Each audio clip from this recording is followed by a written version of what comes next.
My name's Kevlin Henney. I'm joined here by Simon Singh. Throughout the series, season after season, episode after episode, it was an irresistible book to write. So the way they express their love of maths is by hiding these little equations or references in the show. The internet loves a good conspiracy. It actually likes quite a few bad ones as well. It's not just a case of, oh, let's just pick a number that people find interesting. It's a case of finding interesting relationships between numbers as well. There was a point at which it went from a private joke to something they really wanted some members of the audience to appreciate. Why these mathematicians end up writing scripts, comedy? Whenever I visit a school or whenever I talk to kids, is to kind of reinforce this idea that there is this profound beauty in proof in mathematics. It's different from any other proof in any other discipline. Getting things wrong is the point at which you start learning stuff. I hate it if I've left a reader confused, because then I haven't done my job properly. This episode was made possible thanks to Gotopia.tech. Good afternoon, good morning, good evening, good very late night, depending on when you are watching this. Welcome to the GOTO Book Club. This is in real life. All the previous book clubs have been online. So in real life from the CodeNode in London. And my name's Kevlin Henney. I'm joined here by Simon Singh, who has an incredible list of publications and broadcasting credits to his name. Starting with Fermat's Last Theorem, an award-winning Horizon program in the mid-90s that Simon directed and basically tracks the story of Andrew Wiles, is a wonderful proof, and the human story behind it. But from there, Simon's gone on to explore cryptography in the code book, the beginnings of everything in the Big Bang, and then basically something much more personal on a day-to-day level, our health and well-being, Trick or Treatment, a book that investigated alternative medicine. But what we're going to really try and talk about for most of this discussion is the Simpsons and Their Mathematical Secrets, which is, well, how can I put it? That might be one of the most excellent nerdy crossovers. You're appealing to such a demographic there. Yeah, no, it's you know, I love The Simpsons and I love maths, and mathsy people tend to like The Simpsons as well. And so when the idea came to me, when I realized there was this maths embedded in The Simpsons, and not just one or two examples, but throughout the series, season after season, episode after episode, it was an irresistible book to write. So yeah, no, it was a joy. It was a joy to write. Yeah, and I think that what I find absolutely fascinating about this is that the internet loves a good conspiracy. It actually likes quite a few bad ones as well. But here is something hiding in plain sight that only relatively few people kind of caught on to. Yeah, so I mean, you mentioned that I've written this book called Fermat's Last Theorem, and I made a film about Fermat's Last Theorem, and I was watching The Simpsons, and there was a clear reference to Fermat's Last Theorem. And all of these references are background references. They're in passing. You know, if you blink, you'll miss them. Sometimes they're known as freeze frame gags, and that you have to pause the video before you can notice them. But I'd noticed here is a clear and direct reference to Fermat's Last Theorem. In fact, it was an equation in Treehouse of Horror 6, I think, where it says some number to the 12th power plus another number to the 12th power equals a third number to the 12th power, which is impossible. It cannot exist. Fermat's Last Theorem says this combination of numbers is impossible. And so, I got in touch with the writers. I had no idea how I would do it, but I just emailed, I think I emailed David X. Cohen, who people will know as a writer of The Simpsons, but also sort of one of the driving forces behind Futurama. And I just sent him this email, had no idea whether he'd ever get it or whether he'd ever reply. But he came straight back to me and said, yeah, sure, that was one of my references, in fact. And I said, oh, one of your references? You mean there's a lot of them there? And he said, yeah. And he explained that his background was in physics and then computer science. And he'd written academic maths papers and been published. And that he wasn't the only mathematician. There were many mathematicians. Ken Keeler has a PhD in applied maths from Harvard. Jeff Westbrook was a professor at Yale. J. Stuart Burns was doing a PhD at Berkeley in maths. And all these people gave up their maths to become comedy writers. But they still love maths. And so the way they express their love of maths is by hiding these little equations or references in the show. And so that's an irresistible book. At that point, you just have to write about the maths that's in The Simpsons and the writers.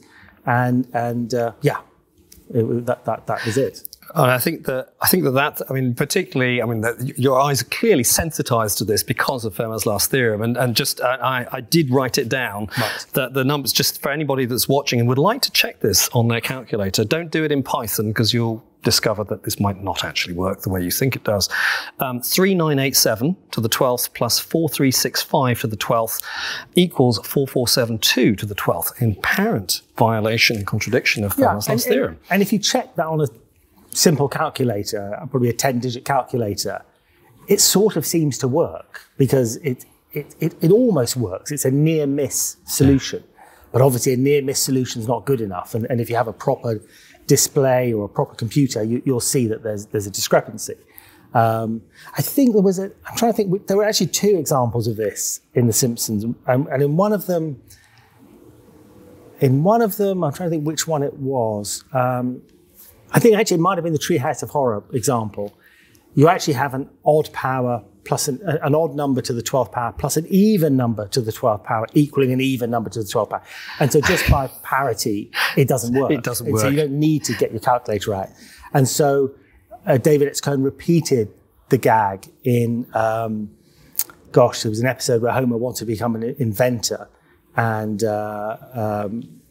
he was in his basement scrawling on a blackboard. And then you have a more convincing example, which was there. So yeah. Yeah, and it's just these little bits and pieces. The fact that I didn't realize, yes, of course, they went back and did the joke better. Yes. So found better numbers. So this kind of like, this is a level of calling to writing a good script that goes beyond just like, yeah, that seems like a good line, let's throw it in there. I mean, to go around hunting for 12 powers, that requires somebody going away, typing in a bit of code, kicking something off. There's another example where Marge, in an episode, Marge and Homer turn a couple play, where Marge and Homer cancel Tabitha Vicks and her husband, the baseball player Buck Mitchell, who are having problems in their marriage.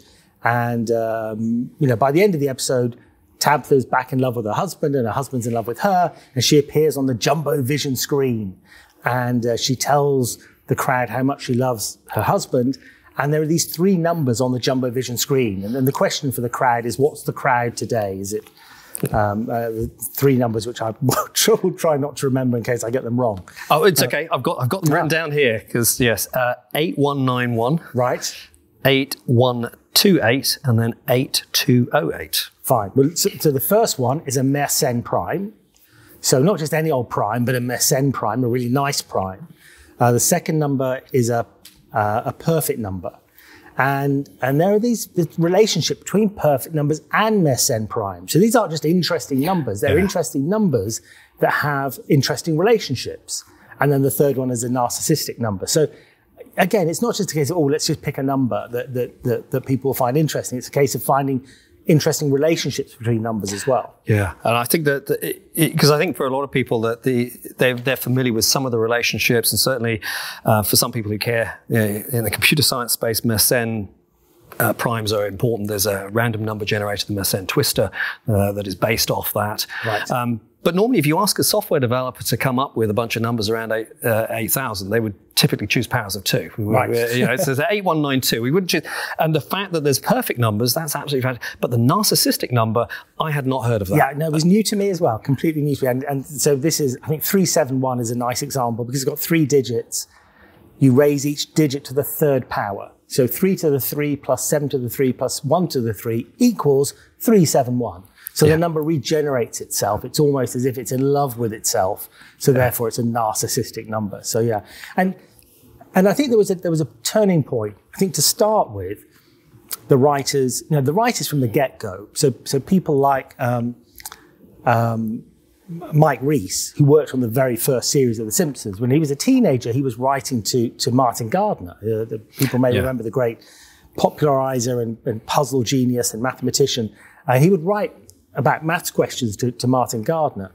So you had people like that who really loved maths, and then you had people like Al Jean, who was such a brilliant young mathematician. I think he went to Harvard when he was sort of 15 or 16.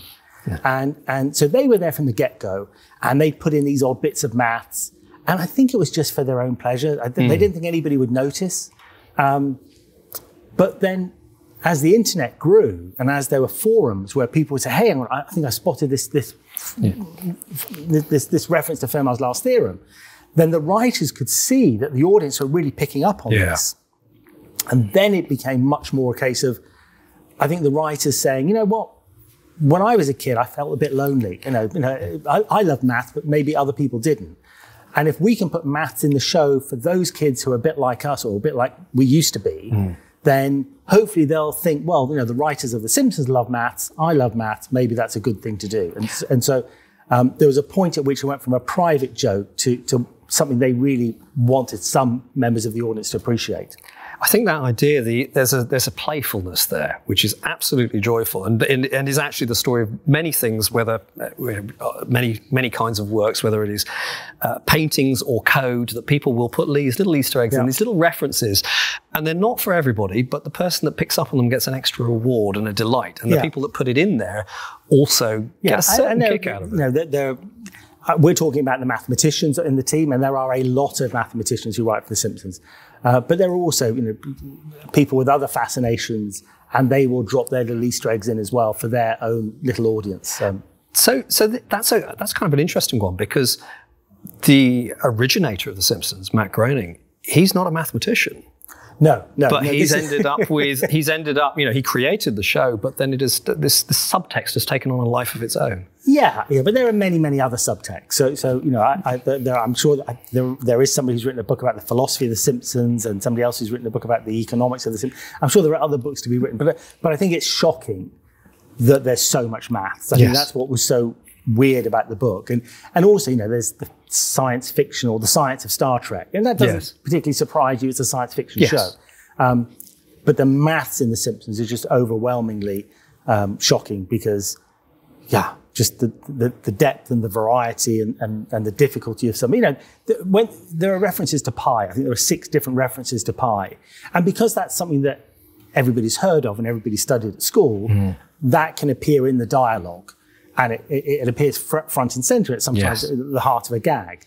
But the more obscure references, come through thick and fast, but they're much more in the background. Yeah, I mean, stuff like, anything to do with primes, people kind of latch on to. Potentially pi is a good one, but then narcissistic numbers, then there's some topology in there. There's also, and your background as a particle physicist, there's a foreshadowing, there's a calculation of the Higgs, the mass of the Higgs boson at the end of the 20th century, wasn't actually... it was about a dozen years before the Higgs boson was discovered. I think David S. Cohen, who has a physics background, contacted one of his friends from college who was at Columbia and said, look, can you come up with an equation that looks like it might predict the mass of the Higgs? And so his friend created this equation which predicted the mass of the Higgs, which appeared in The Simpsons. And you know what? The mass that it predicted was not so far from the mass that we eventually discovered for the Higgs boson. Yeah. And there's all sorts of interesting maths there, all sorts of interesting physics as well, occasionally. Yeah, and I think the funny thing is, a lot of these things, because there seems to have been enough, there's a sort of a kind of a joy in the creation. So they're putting stuff in there that is way ahead of its time in some cases. The reference to Googleplex being a classic. So sometimes I give talks to school kids, and I show that the movie theatre in Springfield, I think there are 2 movie theatres. There's the Aztec, which closed down, and then there's the Googleplex. And I explain that the kids nowadays now know what a Googleplex is, and they go around the playground.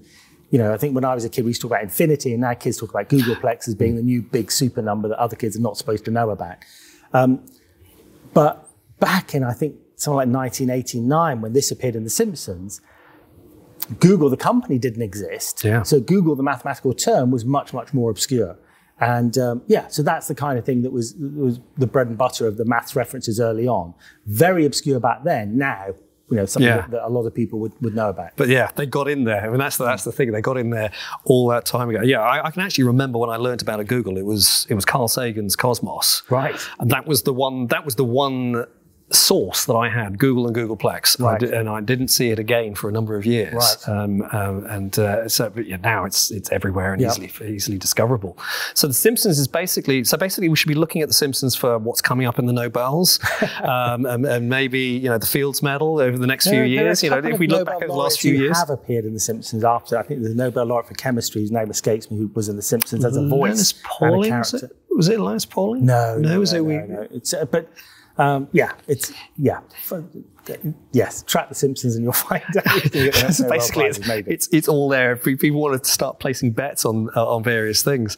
But there's all these. But there's another thing here. I think is again fascinating. It goes back to the idea of why these mathematicians end up writing scripts, comedy. And, I think many people are very used to the idea of interdisciplinary kind of cross-bleeding. We often talk about, maths and music, and we see these kind of connections and people draw it out. But this one is different. This seems a little further, I guess, until you look closer. What is it that is drawing these mathematicians to this world of comedy? What are they being, what's been triggered? Partly at The Simpsons, it's a case of, so I asked each of the writers, why are there so many mathematicians here? Why is that the case? And they all came up with different reasons. And one of the reasons was that comedy writing, certainly in America, is a very collaborative process. People sit down and they think about these jokes together. And they said that's how we used to do maths at college. We used to sit around the coffee table and work through our weekly math problem sheet. So working together, an important factor. Secondly, writing comedy is intellectually really demanding. And so you need people who are really bright. And I guess these people are mathematicians, and that kind of makes them pretty bright.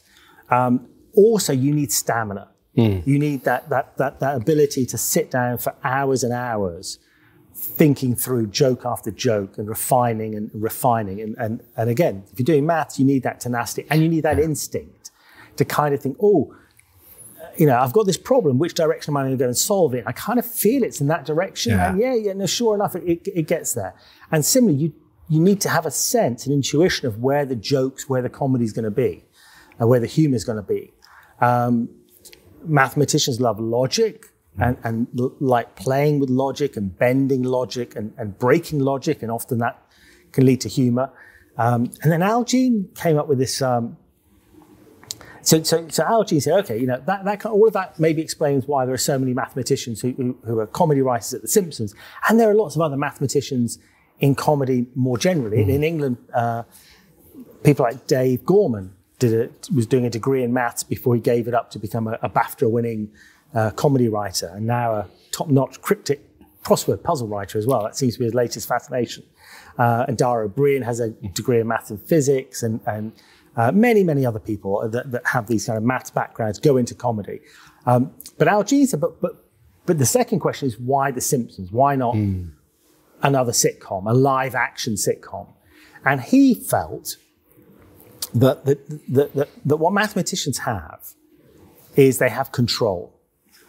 Everything they write down is perfect. Every number they write down is perfect. These aren't measurements with error bars and inaccuracies and dodgy observations. It's a controlled discipline. And he felt that in animation, you have that control. What you want to write, your script, is there delivered the way you want it to be delivered. Whereas in live action comedy, I guess actors improvise on the day and weather conditions change and directors suddenly have an inspiration and you lose that control. So if you have that obsessive,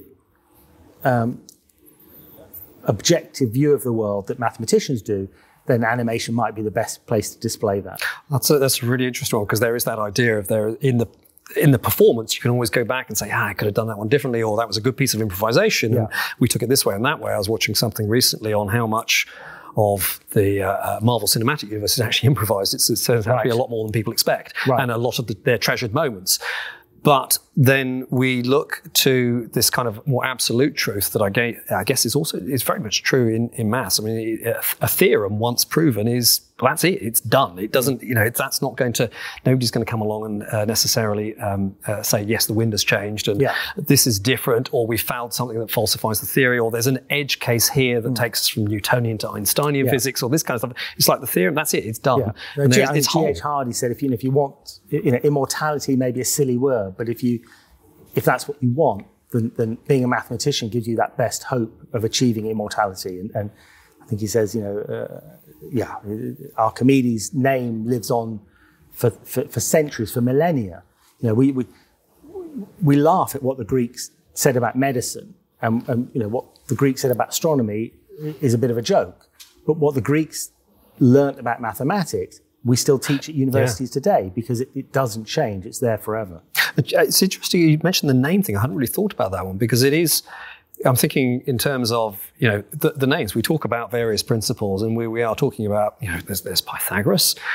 He attaches his name to something. We've got Fermat. He attaches his name. There's Goldbach, Riemann. All of these people end up with a name attached. But when I go through physics, it's not that isn't there. It's just that it's not there as much. We tend to name it after the thing rather than the person a lot more. Yeah. No, that's true. And that's what happens. You have a Newtonian theory of gravity, and it gets overturned, or certainly gets refined by Einstein, and then Einstein's theory of gravity gets refined or overturned by what will ever come, what will come next, and so which on. will be found in The Simpsons, undoubtedly. Yes, absolutely. So maths is this very, very different discipline, and it's important for students to understand that maths is a fundamentally different subject. It's that beauty of proof is something that often gets lost at school. And it's one of the things whenever I visit a school or whenever I talk to kids, is to kind of reinforce this idea that there is this profound beauty in proof in mathematics. It's different from any other proof in any other discipline. Yeah, there's this, and exactly that. There is an elegance. I do remember at school when I was taught proof by induction, going like, wow, this is totally different. Everything else had been presented as is, and here was a way of demonstrating something that was somehow timeless and eternal. No, I actually remember a very similar point as well. Yeah, no, it's astonishing. Yeah, but then we have that, and then there's this other aspect. There's I guess two other aspects I'm drawing up. One is the collaborative aspect, working towards something, bouncing ideas off something. You are constructing something, and that I think is fascinating, because that team writing that you're drawing to. Again, I suspect, again, the why the Simpsons. I can't imagine that would have worked here in the same time in the UK, because that's not how comedy is written. Yeah, I think it's changing a little bit, but we do have this tradition in the UK of two or three people, or one person even sitting there. Well, actually, it tends to be double acts, doesn't it? Galton and Simpson and Ian Lafreniere and Dick Clement. Yes. But you do 2 or 3 or 4 series, and then you draw a line under it, and each series is 6 episodes.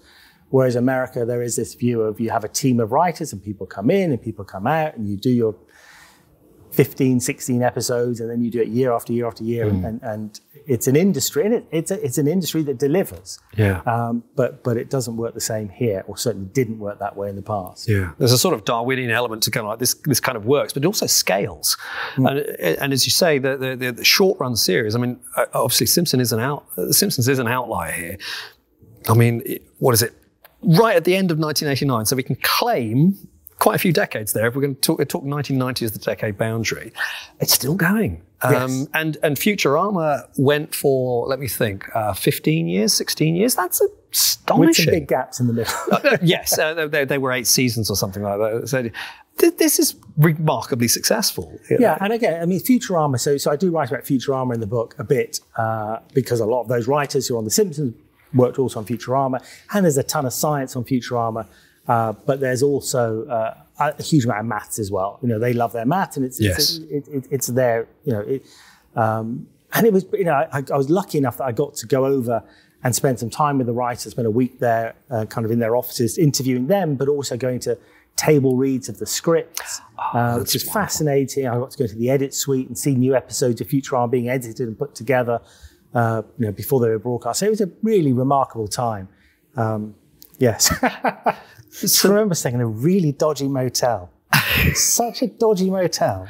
So this is going to be a dodgy motel in LA. Yeah, I had to sleep with my laptop in the bag under my head because there were sirens going off right next door, and it just felt really bad. And then somehow my laptop was still on, and so it started overheating, and this burning smell from my back woke me up.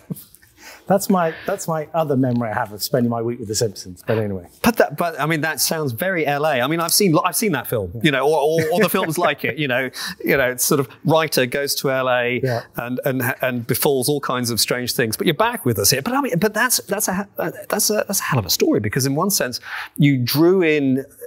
Obviously, when you originally contacted them, it was a case of like, this Fermat's last theorem thing, you didn't know you were going to end up writing a book. You just pulled at this thread and discovered there was a lot more. I mean, I confess, I watched The Simpsons and I thought, oh, nerd joke.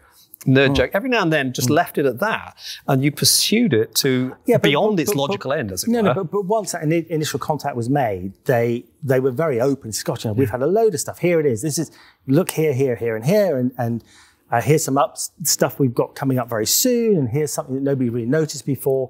So they were really generous with their time, and they put all this stuff in there, and they want the world to know about it. So they were really happy to kind of share it with me, and you know, sometimes I would just watch episodes over and over again, and go back and watch old series just to try and see if there was something I'd missed, or and it was so my wife. My wife at the time, she's still my wife, but I mean, at the time, she was writing a book about a suffragette, an Indian suffragette here in London. And so she would go off to the British, to the archives in Kew, and she would get these documents out and these diaries, and she'd faithfully transcribe them and take these notes, painstaking labor of love, and it took her months and months and months to get this source material together. And she'd come home having done all this transcription and come in. I'd be kind of lying on the couch watching The Simpsons doing my research. And I kind of think I picked the right book to write. It's research. Yeah. Yes. You know, I never really thought about it from that point of view. That's an absolute win. Yes. So, you know, really, everybody for the last 18 months, whatever it is you've been doing and binge watching, claim it as research. Yeah. You know, it's there are over 3 decades of Simpsons there you can now do research on. But again, you'll be diligent, because I presume you're hitting the pause key every now and then. There are some episodes you watch again and again and again because there's so much maths in there, and others that it's a single watch and you're on to the next one, but there's still a lot to do. So so there's some kind of interesting things there about, I guess, the role of, or the presence of maths in popular culture. You know, clearly we see it in The Simpsons, which is not a program. It is a program about a dysfunctional family in one way, but a charming and wonderful family in other ways. But it has this mathematical element. But then we also see maths popping up in other places. And as you said, you know, one's not surprised by the science in Star Trek, because you can't expect that. But we see it popping up in other places, and all these little references that are not necessarily there for everyone. And for example, there's a Fermat reference in Doctor Who. Yes, I remember it was Matt Smith. And he makes a reference to Fermat's last theorem, and that's just a kind of a part. I mean, that's done in a few sentences. I think he has to go back in time to somehow glimpse the original proof that Fermat had. So Pierre Fermat had this proof. He claimed to write at the margin. He claimed to have a proof, and I think that was what Matt Smith was trying to do, was to go back in time to witness that proof in order to prove maybe that he really was the Doctor. So there are lots of. So Fermat pops up in lots of because it's so glamorous and it's so famous. Yeah. You know, short stories where people are making deals with the devil, and the devil is challenged. Well, you can take my soul as long as you can go away and prove Fermat's last theorem. And of course, the devil can't, and therefore can't steal someone's soul. The girl with the dragon tattoo, I think, starts off with the Arcadia. Lots of references to Pierre de Fermat and Fermat's last theorem. There was a whole off-Broadway light opera. I think it'd be, or maybe just a musical, but Fermat's Last Tango, all about a mathematician going off to try and prove Fermat's last theorem. So it's lovely to see maths appearing in this way. And part of the reason for writing the Simpsons book was that I realized that Fermat's last theorem, there's a certain audience of people who will pick up a serious maths book. I think it's a very human story, and I think it's very engaging, and it's written for a general audience. But I know there's only a certain group of people who will go and pick up a maths book and read it. My hope with the Simpsons book was that would reach a different audience. The maths in it is still very serious. In Fermat's Last Theorem, I talk about infinity and some of the work of David Hilbert and Cantor.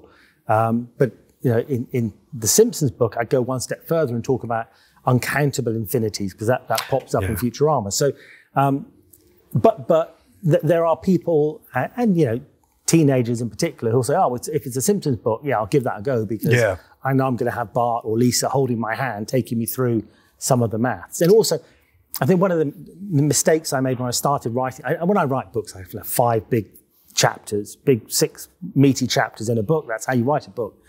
I started to do that with the Simpsons book. And in fact, when I was flying over to Los Angeles to meet the writers, it just wasn't working, these big, hefty chapters.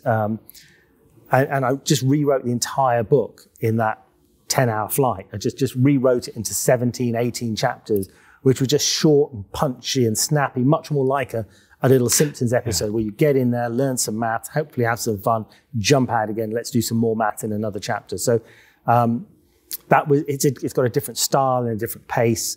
And it just reaches a slightly different audience, I think. I think that point about reaching different audiences, because I think that it's there is, because of all these elements of maths, just talking about the jumbo vision numbers, and there's also references to taxi cab numbers and so on. There's all these references that can be made, and each one of them can be explained just on its own terms, but it can also draw in a bigger topic. So for anybody sitting there, these are, in one sense, these are incredibly advanced ideas in terms of number theory, or they're touching on things and they show you things, but they're accessible. There's kind of like a ground floor elevator there. Yeah, and you can get to quite a difficult, challenging level, and then bang, it's the end of a chapter and you're off again. So if a reader has got, and I hate it if I've left a reader confused, because then I haven't done my job properly. My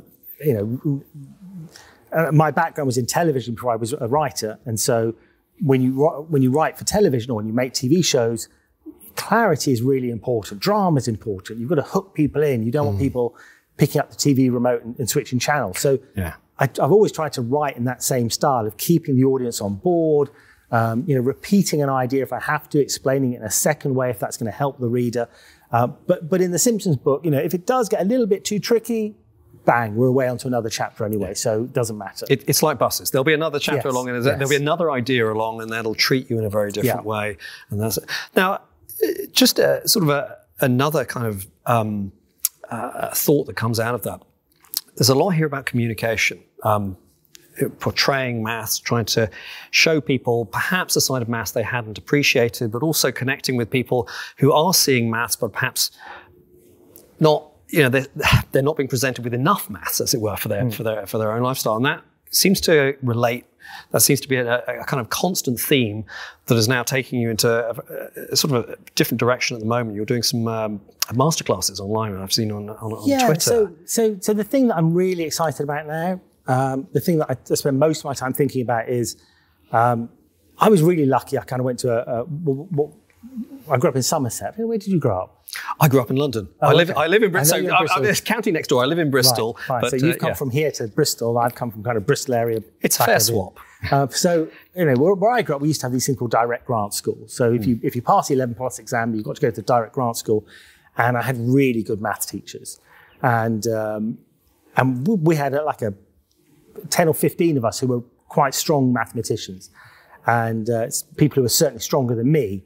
And so I always found maths challenging and difficult, and that was good because it stretched me and it prepared me for going to university and everything I did afterwards. And my feeling today is that if you're pretty good at maths, like I was and other people in my year, then maths at school is not that hard, and it's not necessarily that interesting. And GCSEs, which we have here in the UK, are fairly straightforward if you're good at maths. If you're not that good at maths, they're very challenging.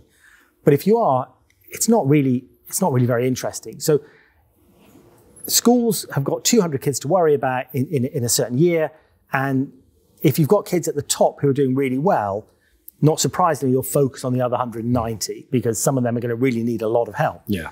So the challenge that I'm interested in is how do you help those 10 at the top go from being good mathematicians, really good mathematicians, into excellent mathematicians, people who can build their futures and build their careers on their mathematics. And although we've talked about mathematics over and over again, and I'm talking about mathematics now, what I'm really talking about is thinking about difficult problems and learning some of that determination and grit and enjoying difficulty and thinking about how you problem solve so that those students are prepared, not just for A-level, but prepared for university and computer science or engineering or physics or cosmology or mathematics.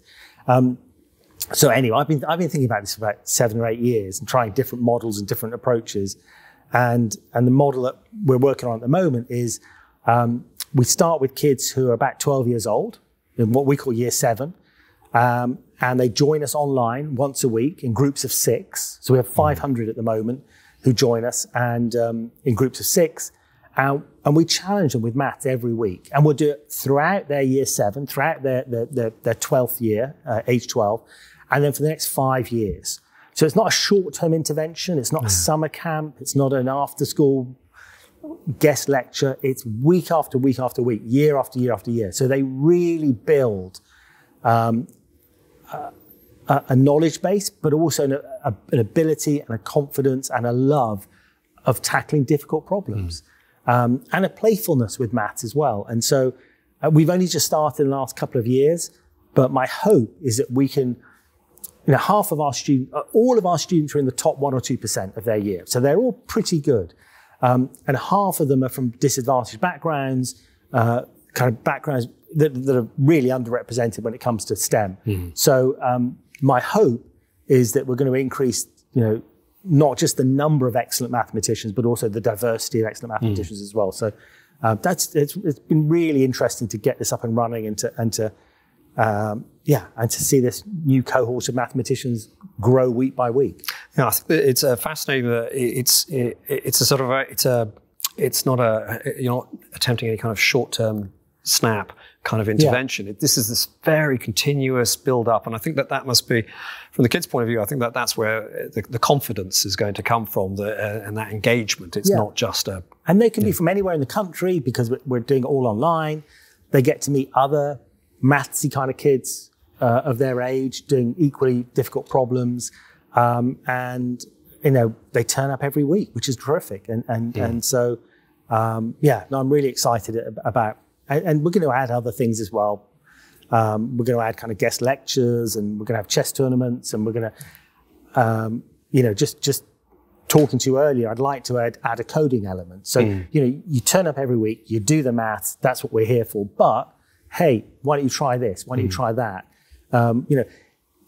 If certain kids from certain families at certain schools, they're switched onto Numberphile. I don't know if you watch Numberphile. Yes, Numberphile, wonderful. They've had like 500 million views of maths videos. Yeah. It's an extraordinary success, but not all kids realize it's there. Not all kids realize that actually, if you really love maths, you can go on and watch maths videos. Yeah. They've also got a channel called Computer File and 6 symbols, physics channel. Yes.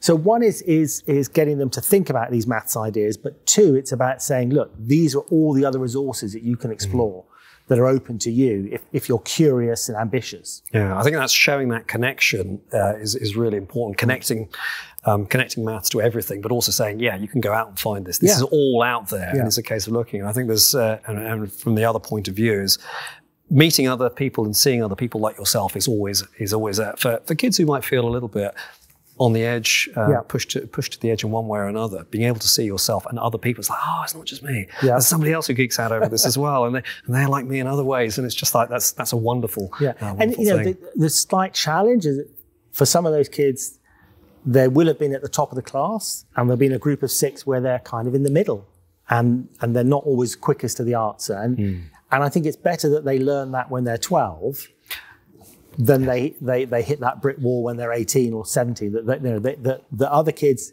can do stuff quicker than them, but maybe they're going to be quicker at the geometry or whatever it is. We can all just get better together. We can, and getting things wrong is the point at which you start learning stuff.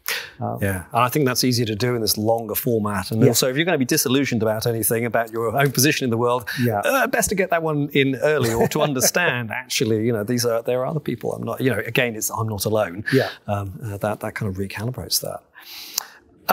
So I think I'm just going to end on one or two other small notes, because that I did notice. One of the things is that you start the Simpsons book on chapter 0, which as a programmer is wonderful from my point of view. It was one of those things. I'm highly sensitized. Does the book begin with a chapter 0, or does it? I've written a book which begins with a chapter 0, and I thought, he wrote with a chapter 0. It's just but that's not a programming book. So what? Can you remember why you did that? No idea. That's lost to history. Oh no. No, I mean, so I haven't written. So that was my last book, I think. Last book in terms of the last book that I've written, but probably my last book full stop. I don't have any other ideas for books to write. I know when I came across, I actually came across the Simpsons idea in about 2007. And I was fired up about it, and that's when I first emailed David X. Cohen, and the first time I got in touch with the writers. And then I got really angry and upset about alternative medicine and some of the dangerous claims that were being made, and I just thought, I've got to write this book first, because I'm just really frustrated and angry about it. And the book, the Trickle Treatments about alternative medicine, it's not a book that goes out to destroy alternative medicine. I co-wrote it with a professor of complementary medicine. And our mission was to look at all of the different therapies for all the different conditions and to evaluate the evidence. And just to say to people what works, not very much, what doesn't work, what's safe and what's dangerous. What's dangerous, yes, I think that's the one that... and so I had to get that out of my system first. And it's very different from all my other books, because my other books tend to be, how great is cosmology, how great is maths. This was very much a case of challenging bad science rather than celebrating great science. But once I got that out of my system, I got back to writing about The Simpsons, and I just don't have any other ideas where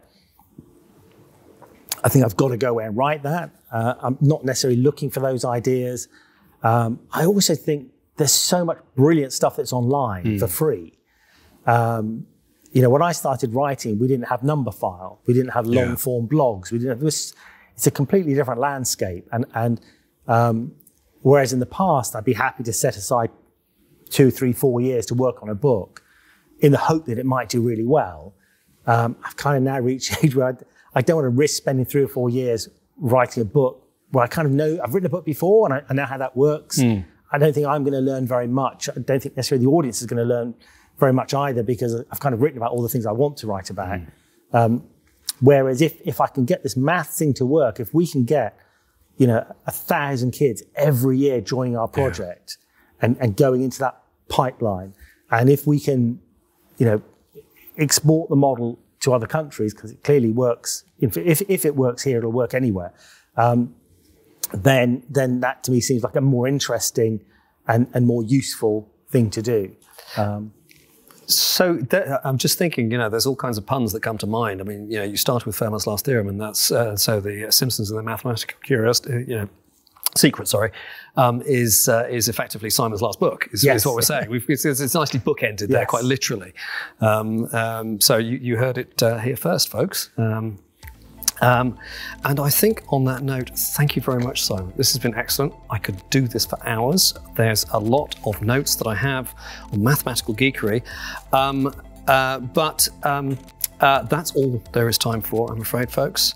I should do that with a kind of, it's not quite Simpsons really, it's Warner Brothers, that's all, folks. But thank you very much. Thank you. Thanks a lot. Subscribe to the GOTO YouTube channel now and join the experts in person or online at any upcoming GOTO conference using the promo code Book Club.